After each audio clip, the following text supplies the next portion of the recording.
Vous seriez surpris du nombre de personnes qui se rendent compte trop tard qu'ils n'ont pas choisi la bonne structure de bâtiment. Le bâtiment est monté, tout semble parfait, jusqu'à ce qu'ils découvrent que la pente n'est pas adaptée, ni à leur usage, ni à leur terrain, ni même au vent dominant. Je suis Julien de bâtimentmoincher.com et j'ai déjà accompagné des milliers de constructions de projets agricoles, artisanaux ou industriels. Aujourd'hui, je vous aide à éviter ces erreurs dès le départ en comparant point par point les deux grandes structures, monopente ou bipente. Budget, montage, volume intérieur, on va voir ensemble ce que ça change vraiment et surtout comment choisir la structure qui colle à votre projet. Voyons ensemble tout d'abord les avantages du monopente et ses limites. Rentrons directement dans le vif du sujet avec le budget. À surface équivalente, est-ce qu'un bâtiment monopente coûte vraiment moins cher qu'un bipente ? Alors oui, pour un bâtiment avec structure et couverture comprises, un bâtiment monopente peut obtenir un prix similaire à un bâtiment bipente jusqu'à 9 mètres de largeur, car les deux bâtiments ont les mêmes sections de ferme et de poteaux. Au-delà de 9 mètres de largeur, le bâtiment bipente devient moins cher,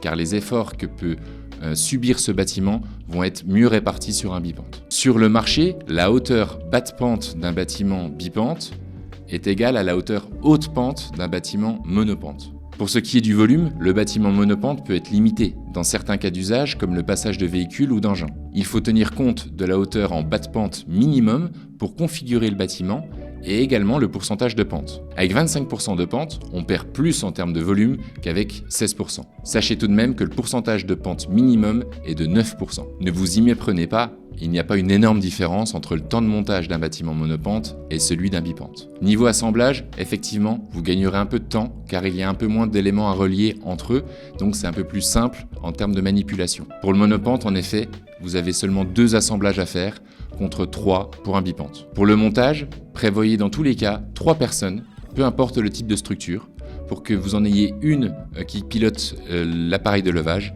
et 2, donc 1 au pied de chaque poteau pour accompagner le portique. Vous prévoyez d'agrandir plus tard votre bâtiment monopente ? Chez bâtimentmoincher.com, toutes nos structures sont prévues pour être étendues par la suite sur la longueur, que ce soit un monopente ou un bipente.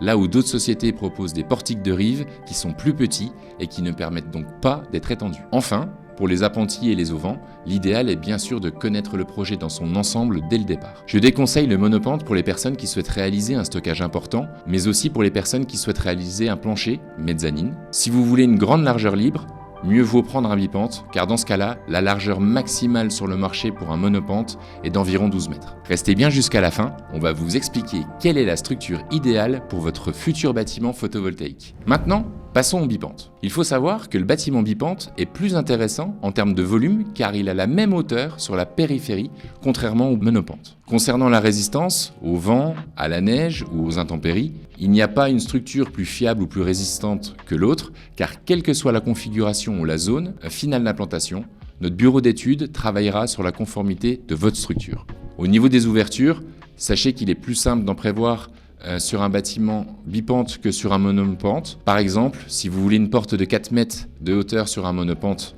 qui fait 5 mètres, il vous sera un peu plus difficile de la positionner que sur un bâtiment bipente qui a la même hauteur partout. Cela nécessite donc un peu moins de réflexion de votre part. Bien sûr, il faut prendre en compte votre plan local d'urbanisme qui peut exiger une configuration ou une autre. Imaginons que votre PLU accepte les deux types de structures. Laquelle serait alors la plus adaptée à votre activité ? Pourquoi choisir un bâtiment bipente plutôt qu'un monopente ? Je vais vous répondre. Si vous avez besoin de volume pour du stockage, bois, stockage sur palette, et que vous souhaitez aussi une largeur libre de passage plus importante que 12 mètres, alors je vous recommande d'opter pour un bipente. Chez bâtimentmoincher.com, nous vous proposons plusieurs solutions et notre équipe commerciale réalise pour vous plusieurs devis. On vous l'a promis, maintenant place au photovoltaïque.